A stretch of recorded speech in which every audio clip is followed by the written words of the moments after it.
Kita teruskan ya.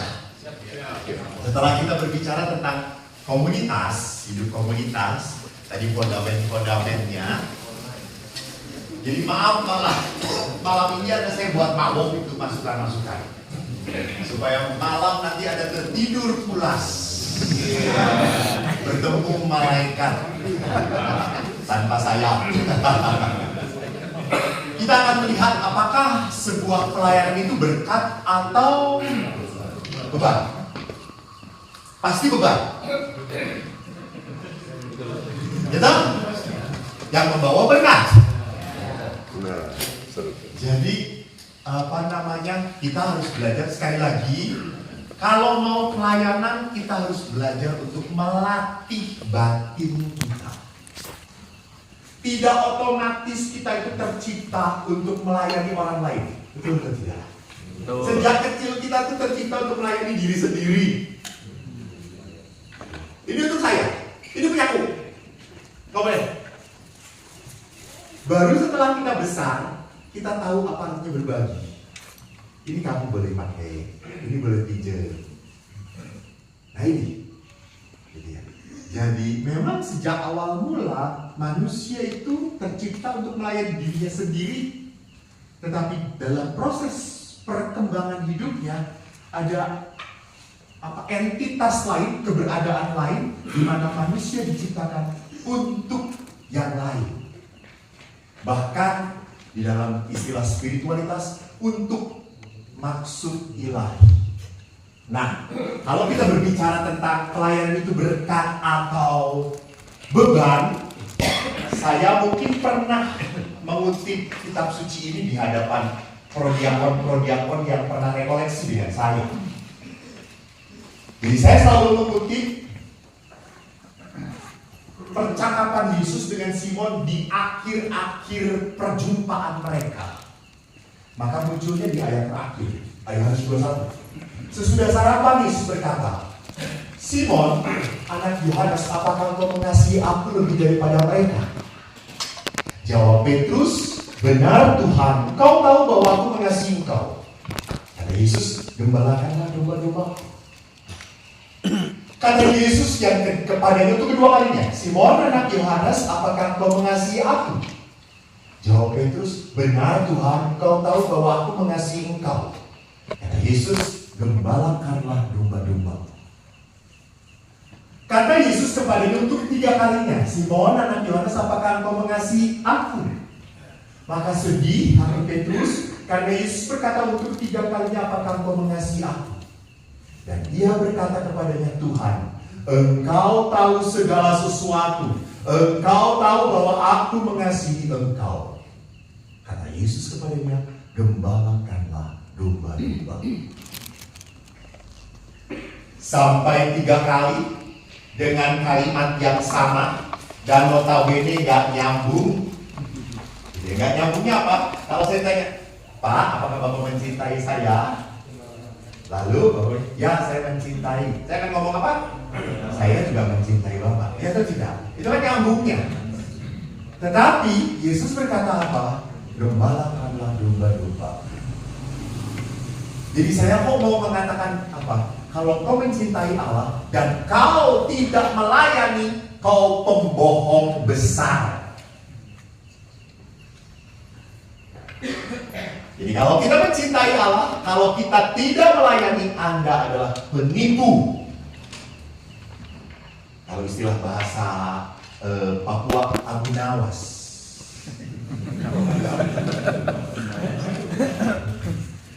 Jadi memang pelayanan menggembalakan adalah tanda cinta saya pada Allah. Itu adalah ungkapan cinta saya kepada Tuhan. Sehingga kalau ini adalah ungkapan cinta kepada Tuhan, sekali lagi, jangan pernah membayangkan bahwa di dalam pelayanan Anda berkumpul dengan orang-orang baik. Yesus saja dikerumunin nama Yudas Iskariot. Selalu saja ada orang-orang yang dalam bahasa kita itu disebutnya apa? Orang-orang yang membutuhkan rahmat khusus untuk kita hadapi.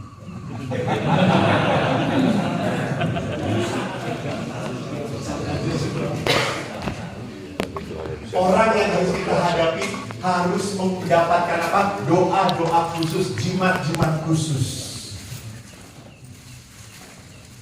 Tuhan, sabarkan aku.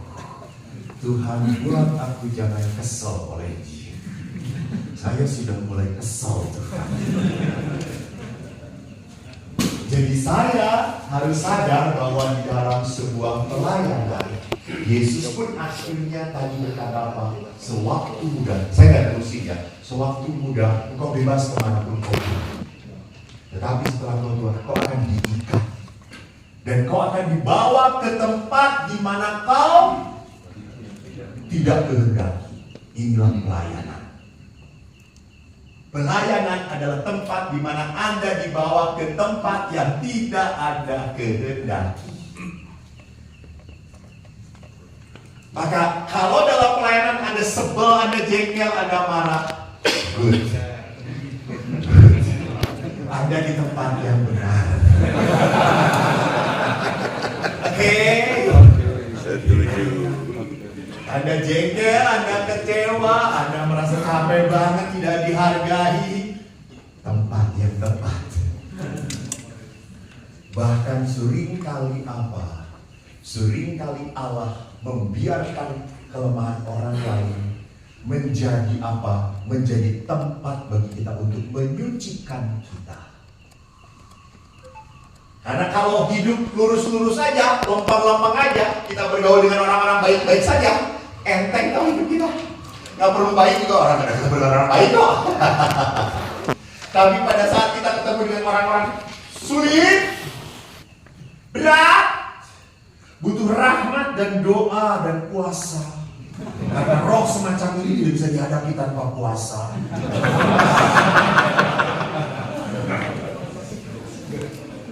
Maka menghadapi orang itu membuat kita semakin baik, semakin suci.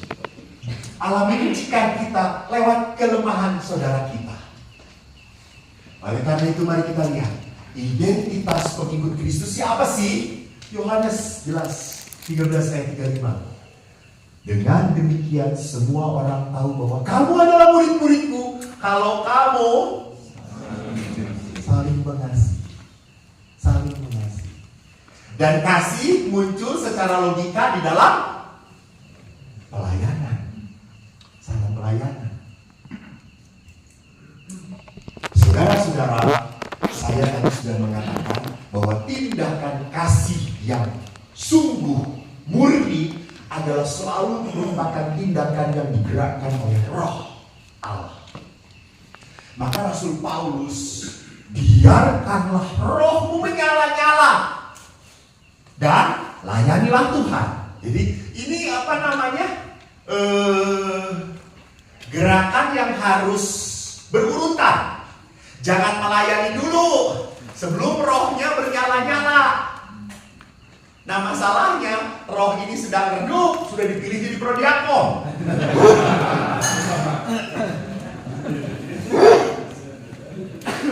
Maka apa yang mau saya katakan? Roh kita harus pelihara. Nyala api kita harus dipelihara. Karena kalau kita tidak memelihara roh, api, semangat, spirit di dalam pelayanan kita, maka akhirnya apa? Kita selalu berat. Kita selalu merasa aduh beban banget. Aduh susah banget sih. Orang katanya di gereja, katanya tempat yang suci, kok malah saya ketemu dengan orang-orang yang ya ampun, di perusahaan juga gak ada yang sejahat dia. Saya pernah begitu kagetnya waktu sudah pesta, sudah misal pesta, saya tuh dekatin dia. Lalu saya iseng, kalau nggak iseng bukan Pastor Eko. Saya iseng, suster, kalau suster nanti di surga, kita tuh hidup lagi, boleh mencari jalan hidup lagi. suster nanti mau dari suster tetap jadi suster. Apa jawab suster itu? Romo, saya nggak mau jadi suster lagi. Sudah cukup 5 tahun, 10 tahun saya menderita. Apakah penderitaan dia bisa membuat dia bukan masuk ke dalam kebahagiaan? Dia menipu Tuhan. Dia 50 tahun ini terus hidup dibiarkan itu menjadi beban bagi dia. Apakah Tuhan menciptakan manusia untuk hidup terjerumus dalam penderitaan? Tidaklah. Tuhan macam apa? Tuhan menciptakan manusia untuk masuk ke dalam apa? Kebahagiaan. Nikmatilah. Maka saya sampai kaget. Terus ya. Lalu akhirnya namanya ibu-ibu toh. Walaupun Suster kan ibu-ibu juga kan. Wah, litani penderitaan.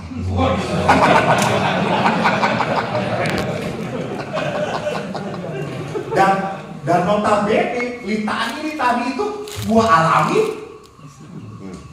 Dengan pimpinan yang mengecewakan, pimpinan yang pilih kasih, rekan serumah yang tidak akur, yang saling membenci, yang selalu menyalahkan, yang kita rasanya di biro gue juga ada.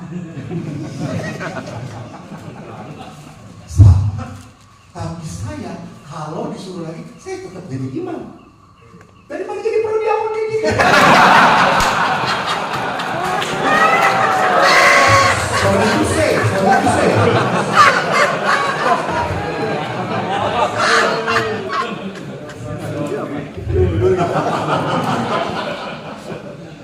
Jadi lihatlah di sini bahwa kita harus mempunyai roh. Entah roh panggilan kita sebagai seorang suami, sebagai seorang bapak, dan kebetulan diberikan kepercayaan oleh gereja sebagai pelayan. Roh ini harus kita pelihara, menyala-nyala, baru kita bisa melayani dengan tulus. Surat Rasul Paulus. Sebab bersunat atau tidak bersunat tidak ada artinya. Namun menjadi ciptaan baru itu yang ada artinya. Namun aku hidup, tetapi bukan. Ini diloncat ya ayat 15 sampai 20. Babnya juga berbeda.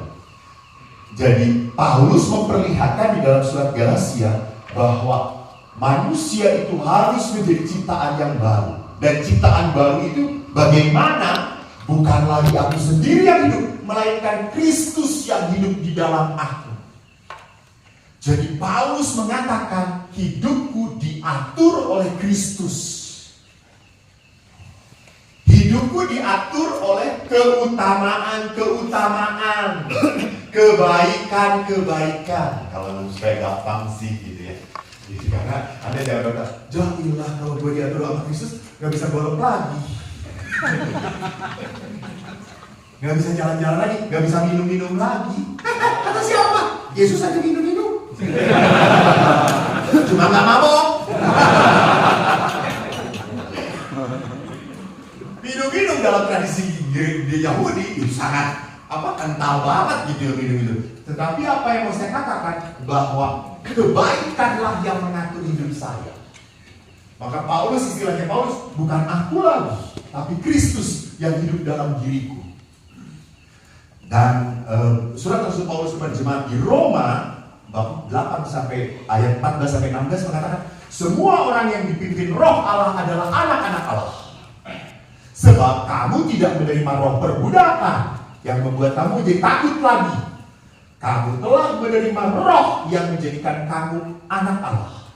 Jadi status kita menjadi anak Allah membuat kita hidup dipenuhi dengan roh Allah. Oleh roh itu kita berseru ya Aba, ya Bapa. Dan roh itu bersaksi bersama-sama dengan roh kita bahwa kita adalah anak-anak Allah. Nah, saudaraku yang terkasih, manusia yang dipimpin oleh Roh Kudus disebut sebagai pneumatikoi. Manusia rohani. Sedangkan manusia jasmani sering disebut sebagai psychikoi. Istilah istilahnya dalam bahasa Yunani. Sedangkan pneuma itu roh. Manusia dibentuk, dipenuhi dan dibimbing oleh roh. Bagaimana mungkin dan apa indikasinya, sinyalnya? Pertama, orang yang dibimbing, dipenuhi dengan Roh Kudus adalah pertama orang yang mengarahkan hidup pada keinginan yang lebih luhur, mulia, dan agung.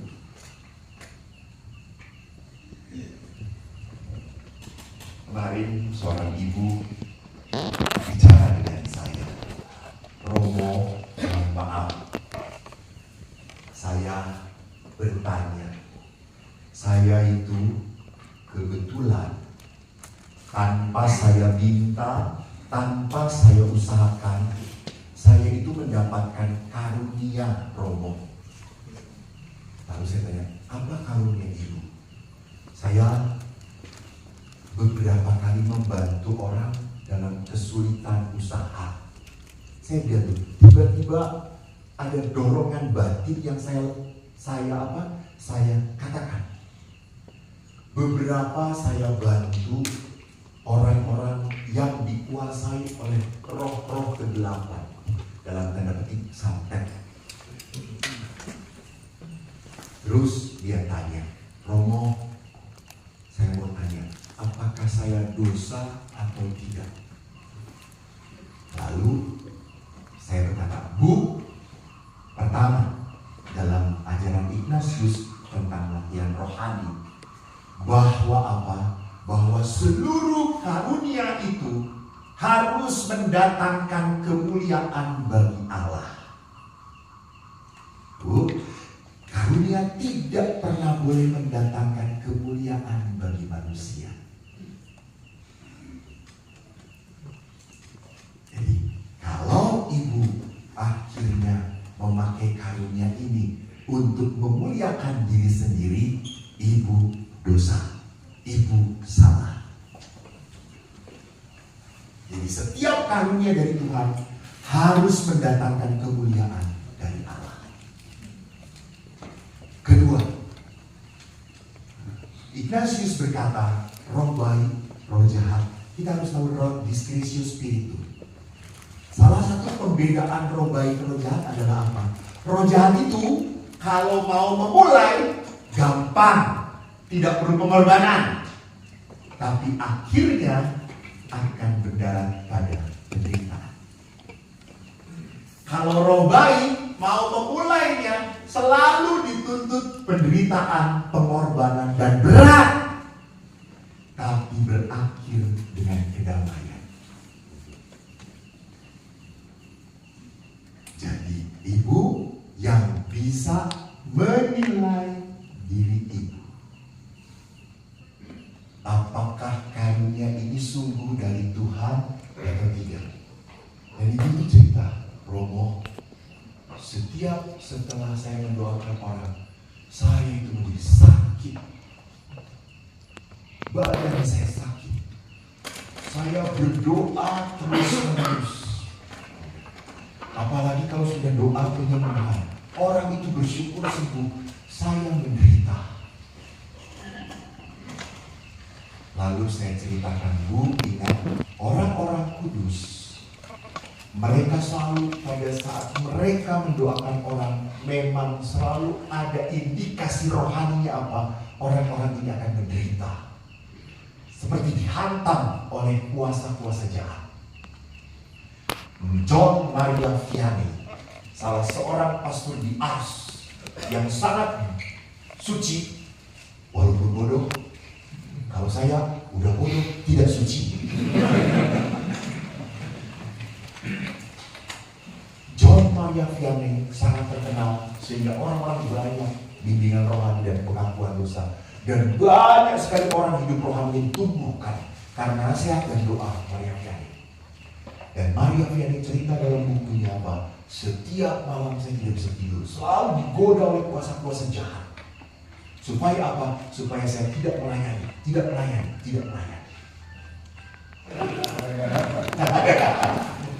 Tapi lihat Santa Bernadette. Anda tahu Santa Bernadette penampakan Maria di mana? Lourdes. Karena doa-doa dan air yang mengalir dari air suci, dari air sungai Lourdes menyembuhkan orang. Santa Bernadette sendiri punya penyakit yang tidak tersembuhkan sampai mati. Penyakit apa? Asma. Bernadette berdoa supaya Tuhan angkat penderitaannya. Dan Tuhan melalui Bunda Maria berkata, apa? Kau biarkan menderita supaya engkau tidak menjadi sombong dan bersandar padamu. Ya. Karunia harus selalu mendatangkan apa? Kemuliaan pada Tuhan. Maka seorang yang dipenuhi Roh Kudus selalu mau kepada keinginan yang lebih luhur, mulia dan agung. Bukan hanya hal-hal yang menyenangkan, enggak. Dan sesuatu yang mulia dan agung, lihat, yang namanya mulia dan agung itu pasti kan sesuatu yang luhur, betul atau tidak? Kalau sesuatu yang luhur itu harus diapa? Dicapai, diusahakan, digapai. Tidak bisa datang begitu saja sendiri, otomatis ya. Sesuatu yang harus kita upayakan.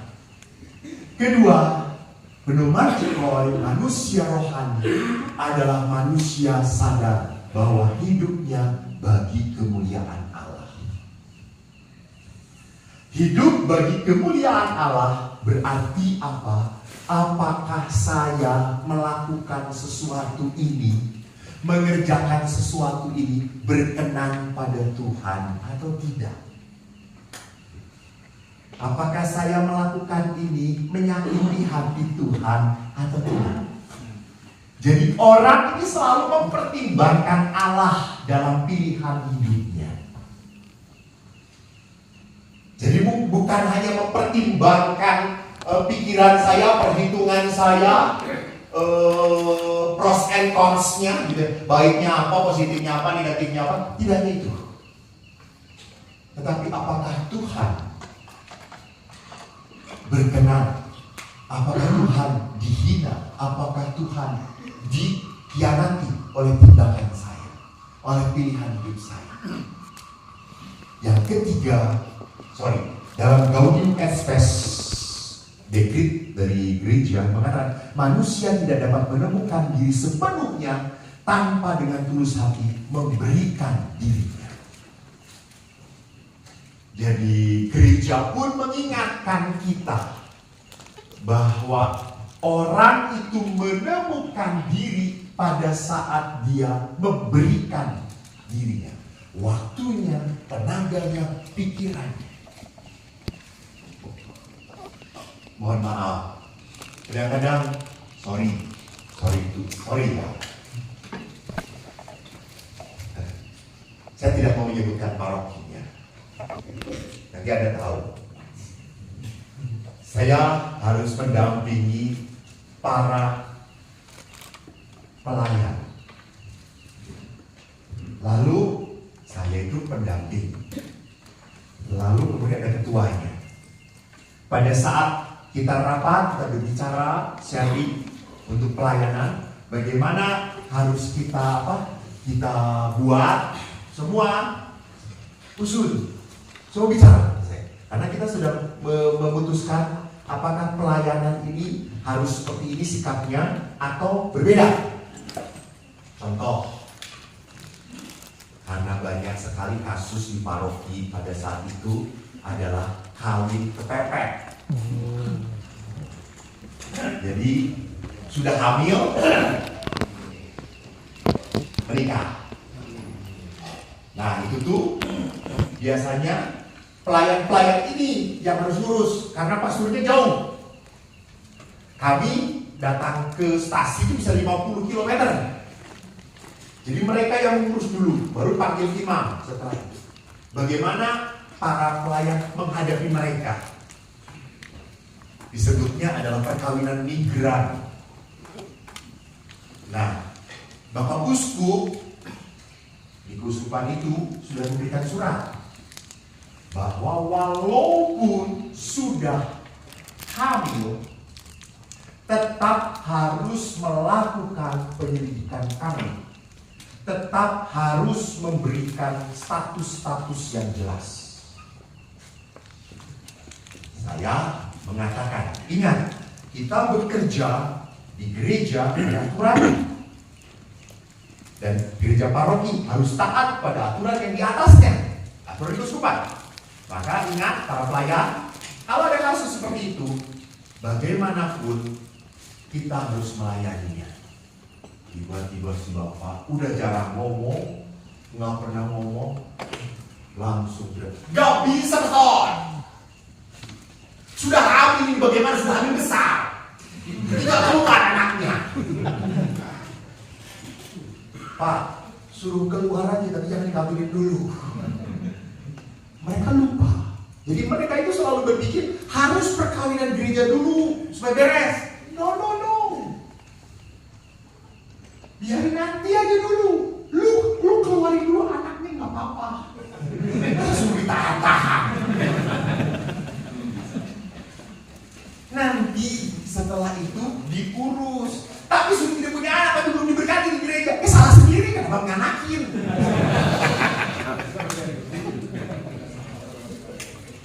Lalu apa kata bapak itu? Sudahlah, tidak perlu di gereja, pakai adat saja. Lalu gitu. Lihat buset kata saya. Pak, saya berbicara tentang aturan gereja. Kalau Anda mau pakai adat, silakan. Mangga. Tapi pada saat dengan masuk aturan gereja, tetap harus ngikutin. Walaupun sudah hamil, walaupun sudah punya anak, juga tetap ngikutin aturannya. Karena gereja tidak sembarangan. Kenapa tidak sembarangan? Karena setelah dikawinkan, materainya seumur hidup. Itu yang seringkali tidak tahu. Jadi, saudaraku yang terkasih, bagaimana kita harus belajar kalau pelayanan itu demi kemuliaan Allah. Saya tahu bahwa ada aturan-aturan kebijaksanaan paroki, gereja yang harus tetap kita pertahankan. Bukan atas nama popularitas, demi saya diterima,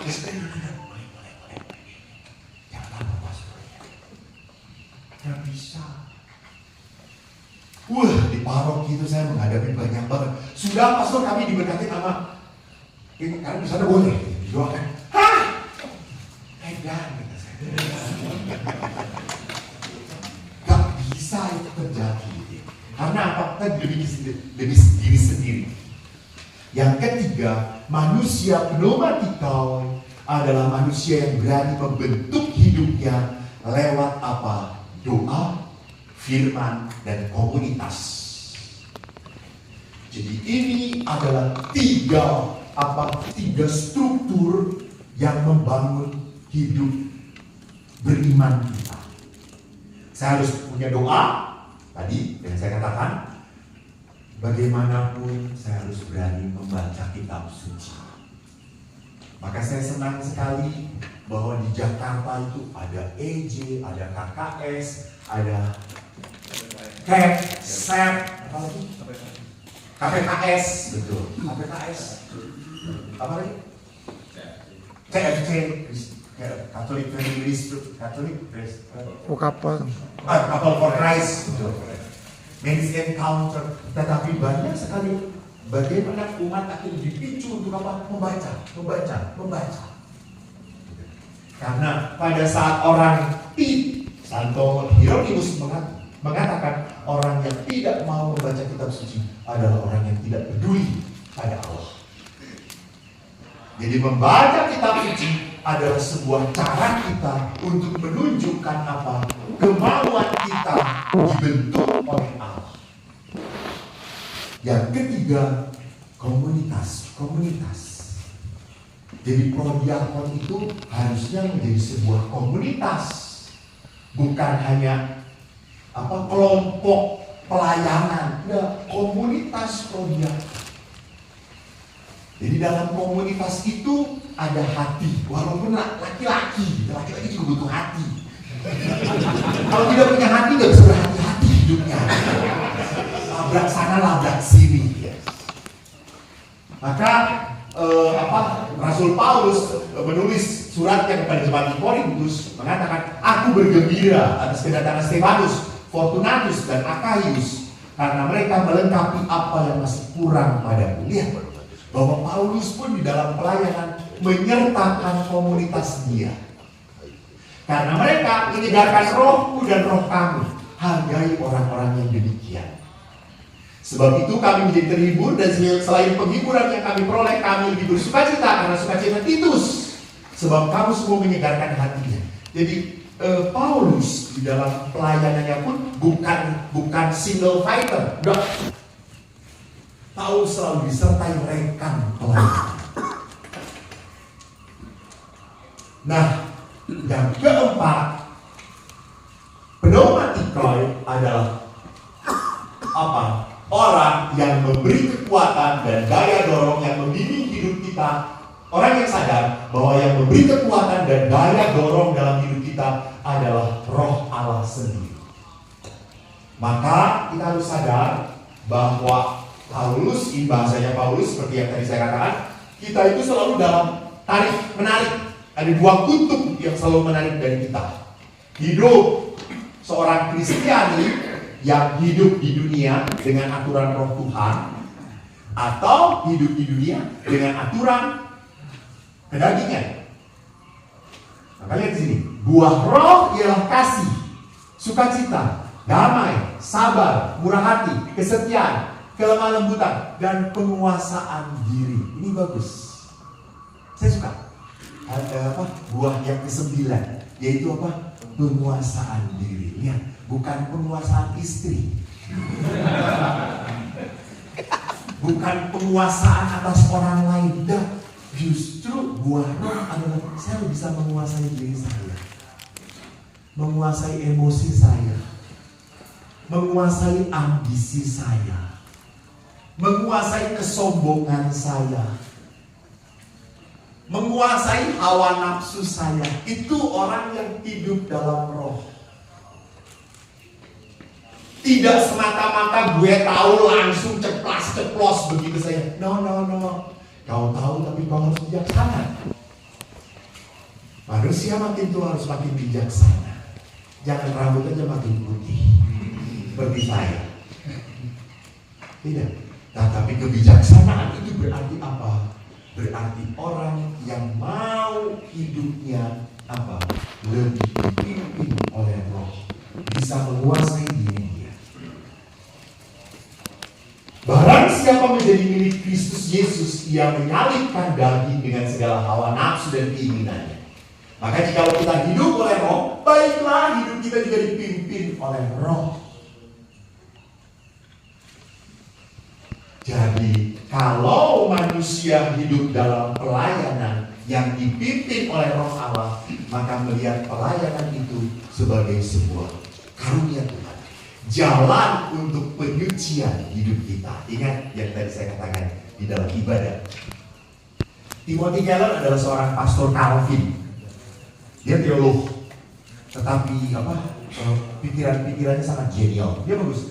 If God is not at the center of your life, something else is. Artinya kalau Tuhan tidak menjadi pusat hidup saya, pasti ada yang lain menjadi pusat hidup saya.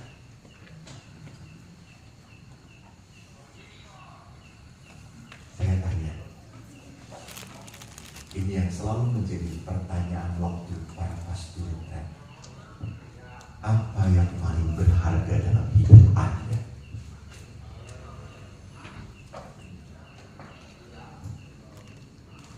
Apa yang paling berharga dalam hidup Anda? Karena pertanyaan itu mau menggarisbawahi kata-kata Yesus, di mana hartamu berada, di situ hatimu berada.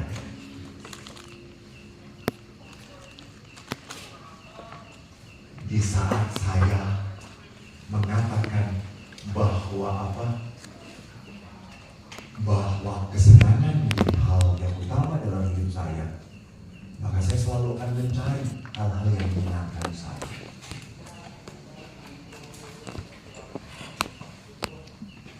Kalau saya selalu harus punya hiburan, maka saya selalu harus mencari penghiburan itu. Bukan lagi Allah yang menjadi pusat dalam hidup saya. Maka menarik, sewaktu saya polakan bahwa sering kali pusat hidup saya ada sorry.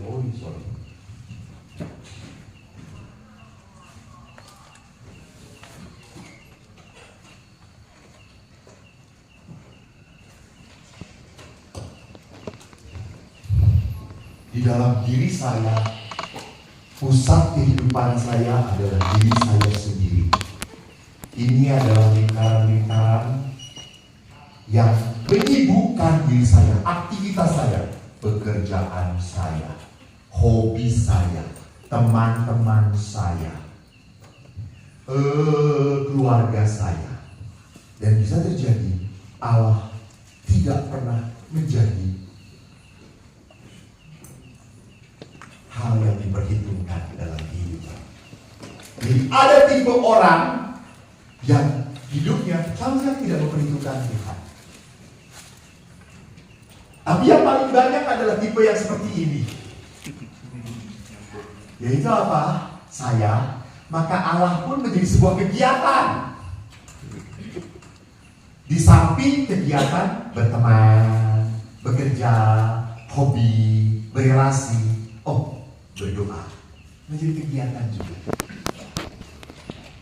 Dan bagi Timotius tadi kalau mengatakan harusnya pusat diri saya adalah love and intimacy with God.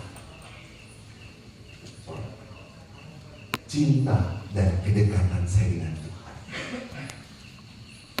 Maka kalau roh Allah ada di dalam hidup pelayanan kita, roh itu saya pelihara di dalam pelayanan.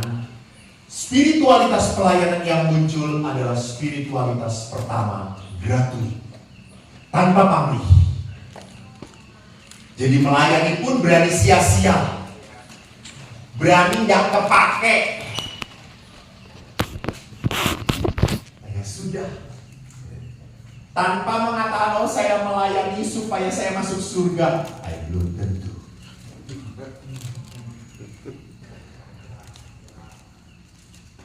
Jadi di dalam pelayanan orang harus berani gratis. Kenapa Paulus? Karena hidup adalah Kristus dan mati adalah keuntungan. Jadi bagi seorang Paulus yang hidupnya sudah digerakkan oleh Roh Allah, mematikan dirinya adalah sebuah tindakan-tindakan nyata. Untuk apa? Untuk menunjukkan cintanya pada Kristus.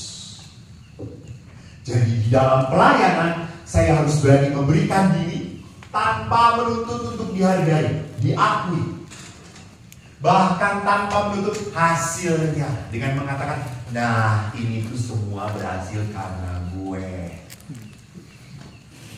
Pak mikir ya, kalau Anda yang ngatur, kalau yang diatur juga nggak mau diatur, nggak jalan coy.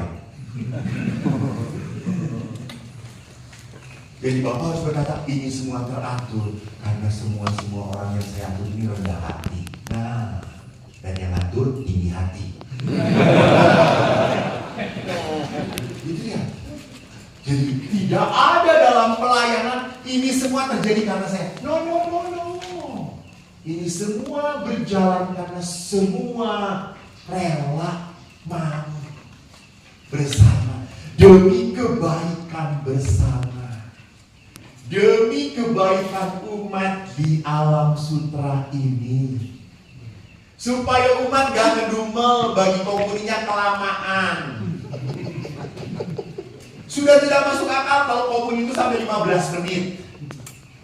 Aneh. Ini bukan liturgi, ini pasar malam. 15 menit supaya suruh ngapain? Nganggur coy. Paling apa? Cek status IG. Dan dia berkata, sedang bosan nungguin komuni. Nah selesai kuliah dikit banget. Dan rumah kita paling senang apa? Mengkritik. Kecuali umat alam sutra tidak. Umat alam sutra tidak pernah mengkritik, seringnya menghujat.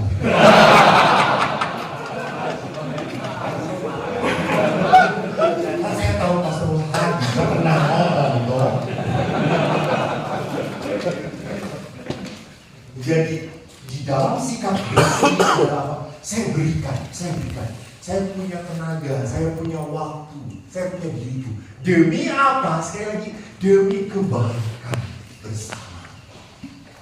Bukan demi relaksasi diri saya sendiri, tidak. Demi kebaikan bersama.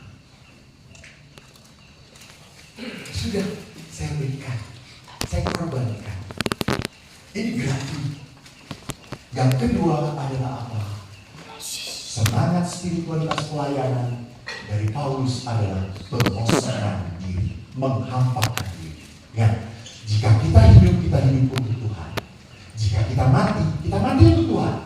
Jadi baik hidup atau mati, kita ini milik Tuhan.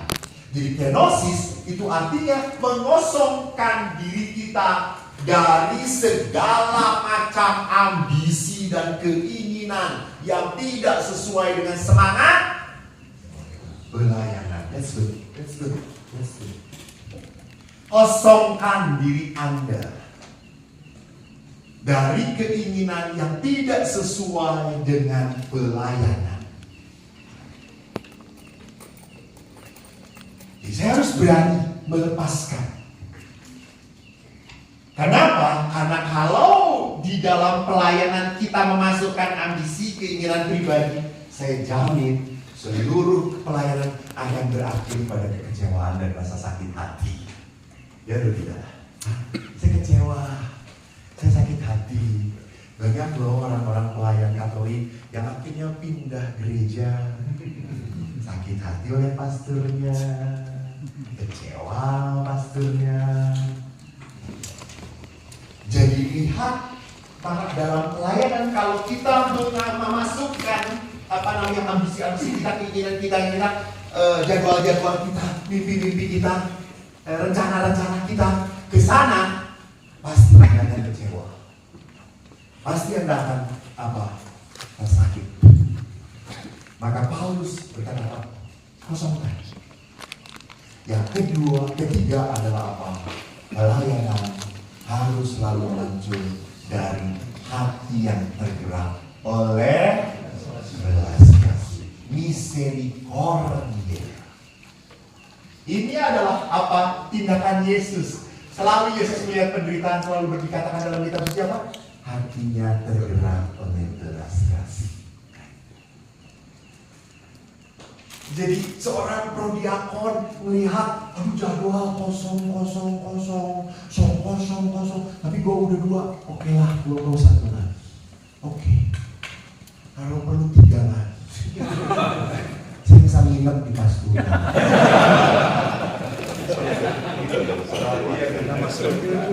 Ada masalah keluarga itu.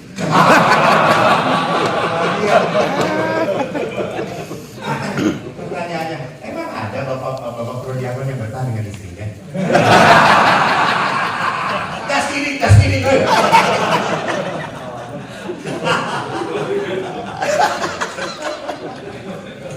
Jadi misericordia adalah itu tadi. Tidak begitu. Gua udah tugas banyak nih. No. Please lah. Kalau udah tugas banyak, ya udah keep your mouth off. Jangan mengeluhkan. Tadi itu dalam komunitas jangan menjadi pelempar kekacauan. Biar yang tergerak oleh belas kasihan saja. Saya bahagia di rumah retret ini dengan para pastor, 10 pastor yang lain. Saya bahagia. Tapi kalau mereka tidak bahagia dengan saya, itu bukan urusan saya. Iya dong? Iya kan? Apa saya salah? Enggak lah. Urusan saya untuk bahagia dengan mereka. Tapi kalau mereka tidak bahagia dengan saya, bukan urusan gue. Ya, itu masalah lu. Tapi pertanyaannya, kalau sampai 10 tidak bahagia oleh saya, gue masalahnya. Betul atau tidak? Ya itu. Tapi kalau cuma 1-2 orang, itu berarti apa? Sentimen. Tapi kalau 10-10-nya ingin berkata di Jumat Agung, salibkanlah saya harus disalibkan. Maka usaha untuk apa? Membahagiakan. menyenangkan. Saya kalau pergi kemana, berusaha untuk bawa oleh-oleh. Oleh-oleh, ini oleh-oleh. Mereka bilang, aduh kok yang ini yang enak, oke. Saya akan cari yang enak. Tapi saya jawab, kan ada juga ya pastor yang bawa oleh-olehnya apa yang dia sukai. Itu sih bukan oleh-oleh.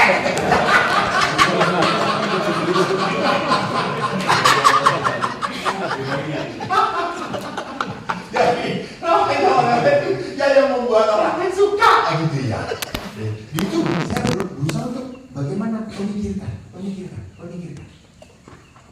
Sungguh sebuah pukulan dalam hidup rohani pada saat saya mendengar ada pastor yang meninggal baru ketahuan 3 hari. Banyak itu kasusnya. 4 hari baru ketahuan pastor meninggal. What kind of community? Saya teringat waktu dulu di sini 2 pastor yang saya saksikan pagi-pagi meninggal. Bukan saya meninggal ya, itu kuburan banget. Tapi kita tidak sampai lama-lama atau pagi-pagi, kok dia tidak ada ya? Langsung kita cek. Kita lihat di papan tulis, dia nggak nulis apa-apa. Karena kita selalu, kalau ini mau menyebar gimana? Kita lihat kendaraan yang selalu dia pakai, ada something wrong. Kita gedor, nggak kejawab. So, lihat dari atas. Ya jangan digedor dulu. Dia telanjang loh benar. Kita lihat dari atas. Kalau sudah tergeletak, baru kita gedor. Jadi apa yang mau saya katakan? Pada saat kita punya orang-orang komunitas yang merasa yang banyak yang tergerak oleh belas kasihan, maka komunitas menjadi tempat yang sungguh indah. Sungguh membuat orang betah. Bahkan mau meninggalkan karena sudah 2 periode pun berat hati. Tanpa kebohongan.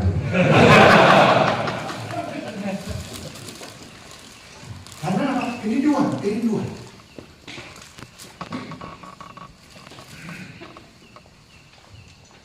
Nah, tindakan misericordior, saya suka. Ada 3 istilahnya. Selalu merupakan tindakan spontan, universal, dan konkret.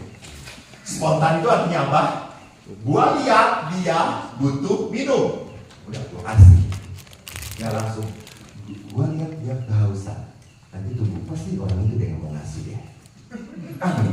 Itu acara selesai kok. No. Misericordior adalah tindakan spontan. Pada saat habis pertemuan, kursi berantakan, beresin.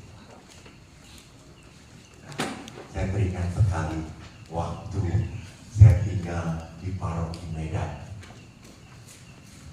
Kalau habis misa, umat itu banyak yang naruh sampah, bekas makanan, tisu kanak-kanakan, ribut sedikit, lomper, ribut lagi, ketupat. Jadi di gereja itu kotor. Kita para pastor sudah berteriak berkali-kali, bereskan, gereja bukan tempat sampah, bawa. Syukur pada Allah, umat tetap melakukan hal yang sama. Sampai pastor yang udah lu capek-capek, udahlah biarin. Gak, setelah bisa tidak mau salam dengan umat, gue langsung habis buka kasulah dengan putra, kamu bawa pasti beresin. 1 bulan aku lakukan karena 4 minggu lakukan. Omong berkata, pastor kita rajin kali Pak.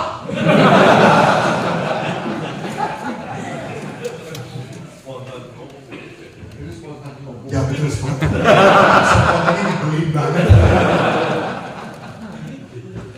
Ya, apa yang terjadi? Sampah berkurang. Ada orang yang gak enak hati juga. Saya lakukan bulan kedua, bulan ketiga, saya capek sendiri.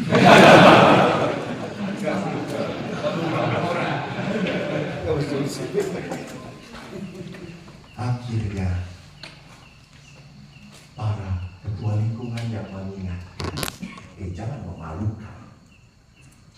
Kita lingkungan kita harus bersih bekasnya, jangan tinggal begitu saja. Akhirnya mereka yang mau.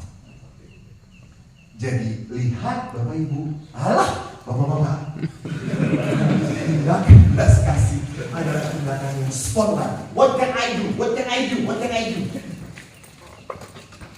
Yang kedua, universal, nggak pilih-pilih. Hai tante cantik dulu, tante Tuhan Kristus.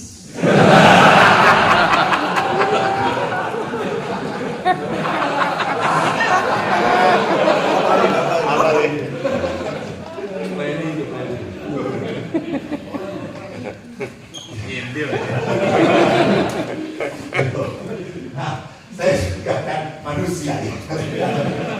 Yang ketiga, tindakan misericordia adalah konkret. Konkret itu adalah dia merubah situasi orang yang saya bantu. Jadi orang yang saya bantu itu entah lebih baik hidupnya, lebih sukacita, lebih senang, lebih bahagia. Saya bersyukur karena dididik dari keluarga yang pas-pasan, alias melarat. Lalu saya diajarin oleh ayah, kalau kamu begitu punya rezeki, kasih. Saya ingat sewaktu di Helena, ada orang yang ngasih amplop romo. Kami punya pegawai beberapa satu beresin gitu. Oke lah, saya amplopin. Ini untuk kamu. Semua saya kasih. Dari 12 yang ngasih, 6 terima kasih, 6 terima kasih. Tetap berapa bulan kemudian saya kasih lagi. Karena mungkin bagi saya, saya tuh nggak punya duit juga masih tetap makan. Tapi bagi pegawai pasturan nggak punya duit, ya nggak makan, utang. Ya sudah, saya bisa melakukan itu, kenapa tidak sih? Saya terpanggil, ya mungkin karena dididik oleh ayah. Ya sudah, saya kasih.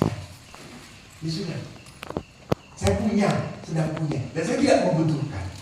Itu misericordia. Tidak perlu pikir-pikir, kami sudah tergaji. Sebentar lagi gajian. Bapak-bapak, mungkin bagi bapak 100.000 mungkin, apalagi bagi Allah tidak ada apa-apanya. Tetapi bagi pegawai 100.000 itu untuk hidup 3-4 hari saja. Misericordia, jangan pernah hitung-hitung. Sedikit kok, no. Saudaraku, yang terakhir adalah apa? Percayalah. Bahwa apa yang saya berikan kepada Pak Paulus, belum tentu Bapak Paulus mengasihi saya. Betul atau tidak? Tapi tidak ada kasih yang percuma. Allah akan memberkati lewat yang lain. Itu yang aku lihat dari kehidupan.